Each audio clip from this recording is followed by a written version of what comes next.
It was the kind of storm that makes you feel like the world is ending. The wind was howling against the house, rattling the old windows, and the rain came down in thick, heavy sheets, smacking the roof so hard it sounded like 1,000 tiny hammers.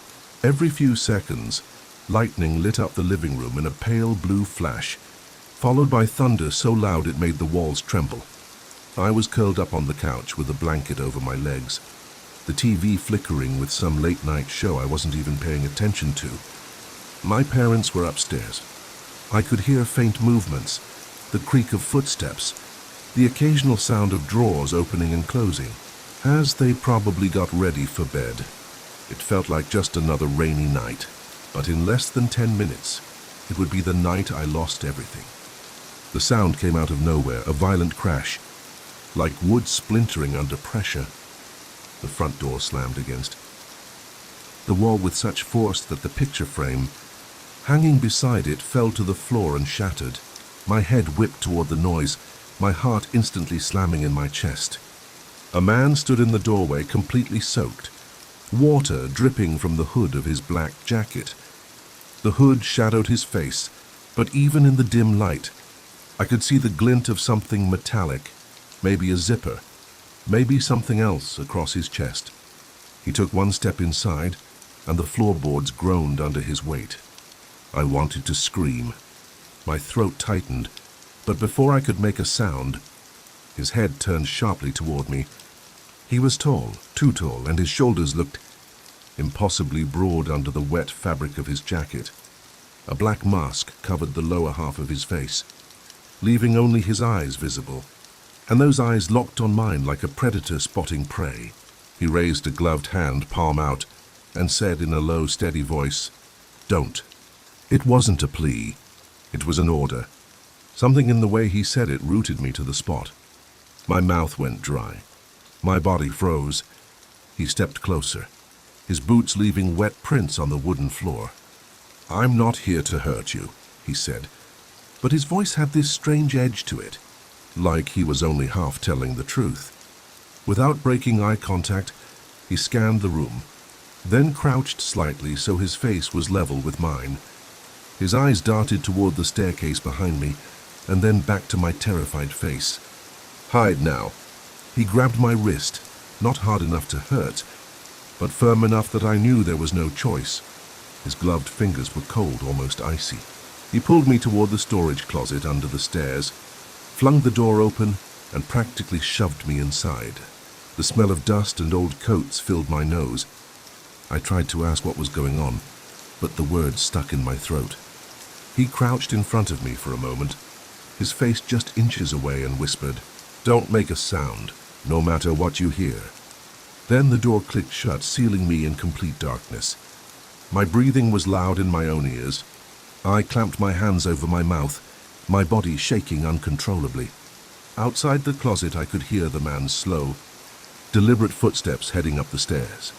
The house seemed to hold its breath. Then I heard my parents' voices, muffled at first, but rising in pitch.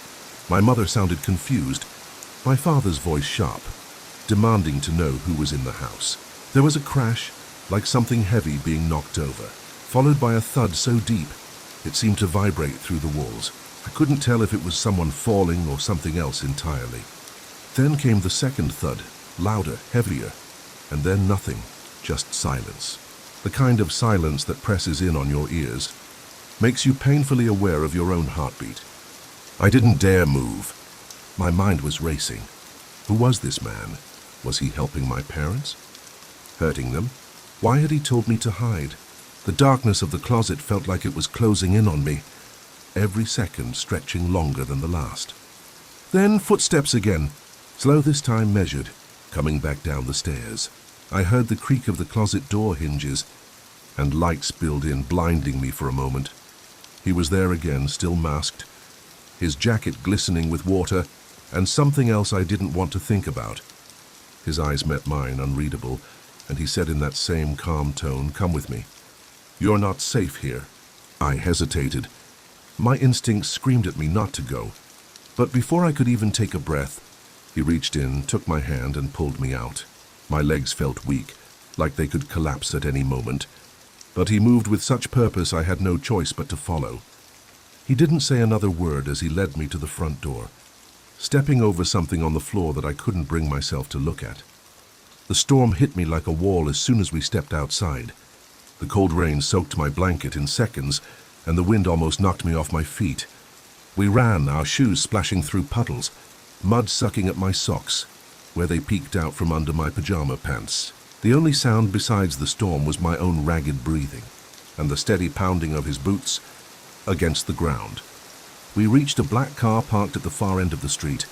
Its engine was running, exhaust curling into the rain like smoke from a dying fire. He opened the back door, pushed me inside, and slammed it shut behind me.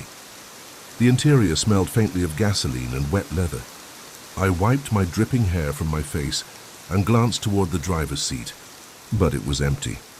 The man climbed in beside me instead, his wet jacket brushing against my arm. He leaned forward, tapped the dashboard twice, and the car started moving. My stomach turned as I realized there was someone else driving. Someone I couldn't see. I didn't speak. I didn't ask questions.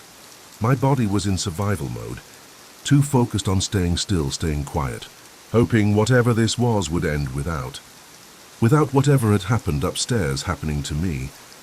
The streetlights blurred past through the rain-streaked windows, casting fleeting shadows across his masked face. At one point he glanced down at me, and for a split second, there was something in his eyes I couldn't name. Not pity, not kindness, something colder. Something that made me look away immediately. I truly thought that this man had just saved me from some kind of danger. Maybe there had been another intruder. Maybe my parents were hurt but alive. I clung to that hope like a life raft, convincing myself that whatever just happened, I was with someone who could protect me. I didn't know then that I was sitting next to the very reason I'd never see my parents again. The car kept moving through the rain, the wipers scraping back and forth in a steady rhythm that almost drowned out the sound of my heartbeat. I sat there pressed against the door, still clutching the edge of my wet blanket like it was some kind of shield. The man beside me didn't say a single word.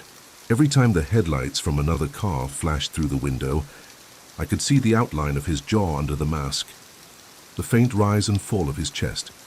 Whoever was driving kept their head low, hidden in the darkness of the front seat.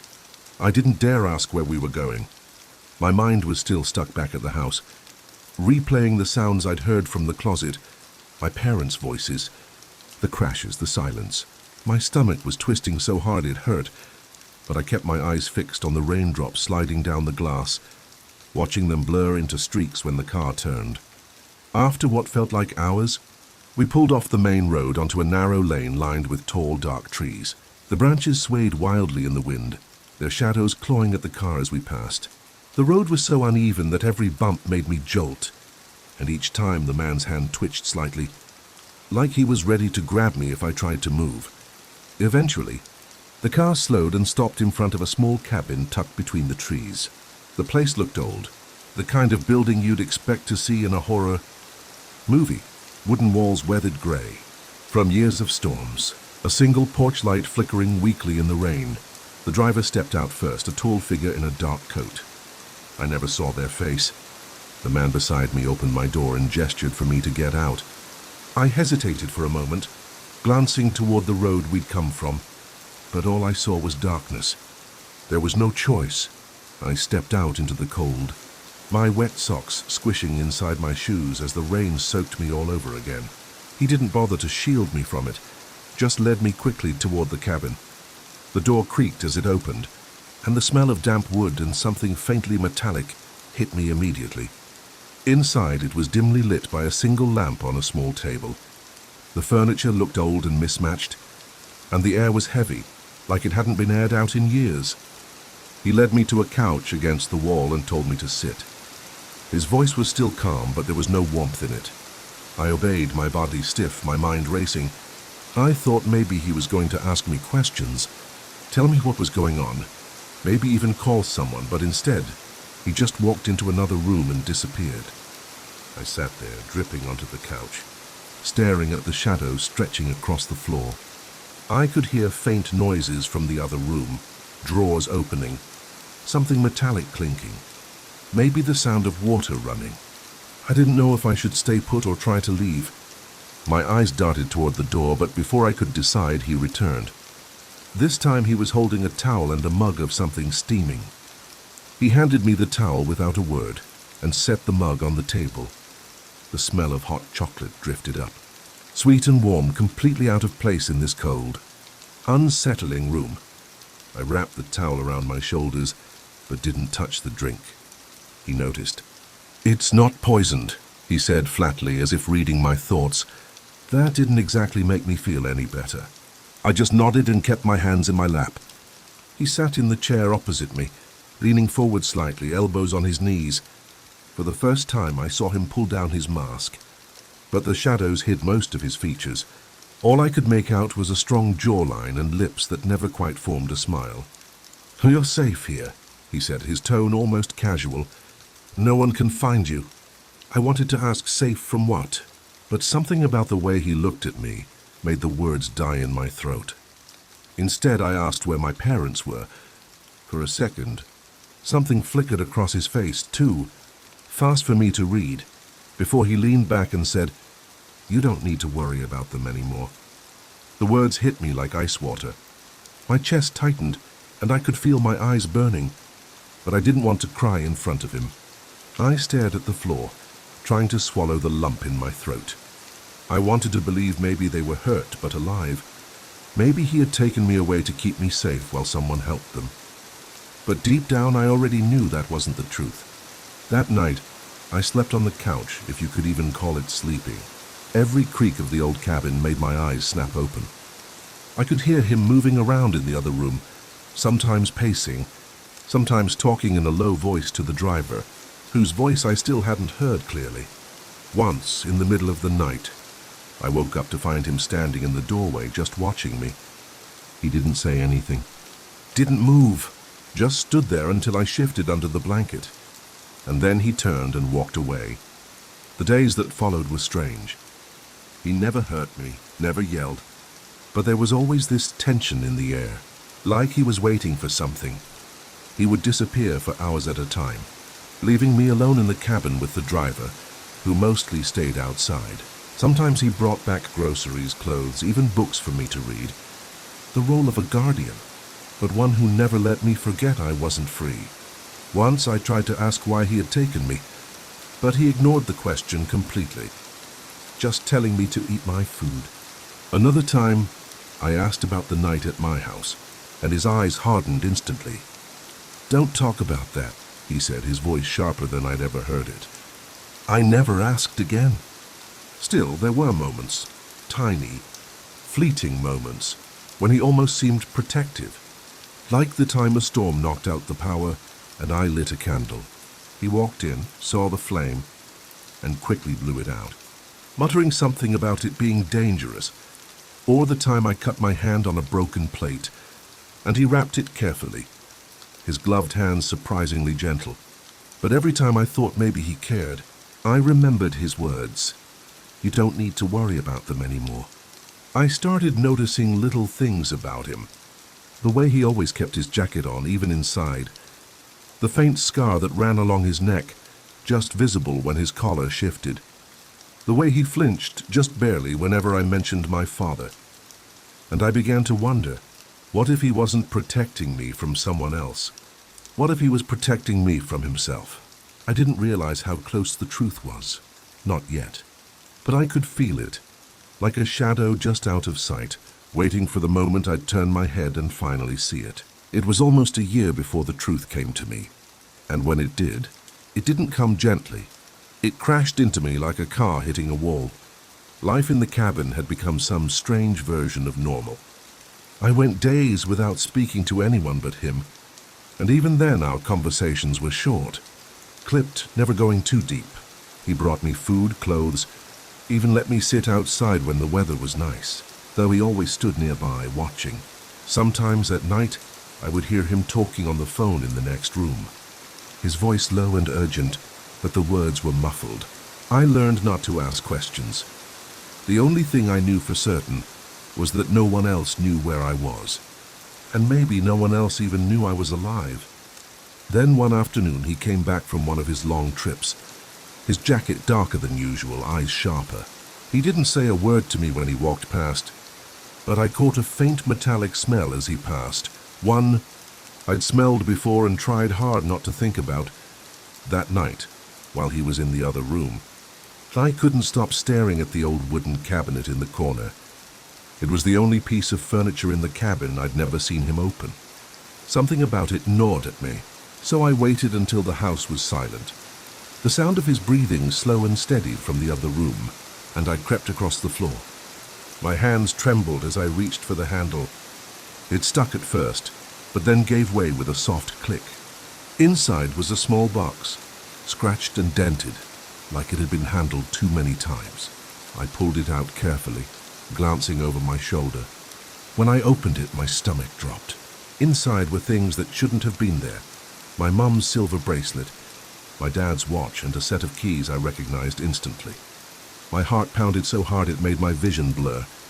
I stuffed everything back, closed the cabinet, and backed away like it was going to explode. That night I barely slept.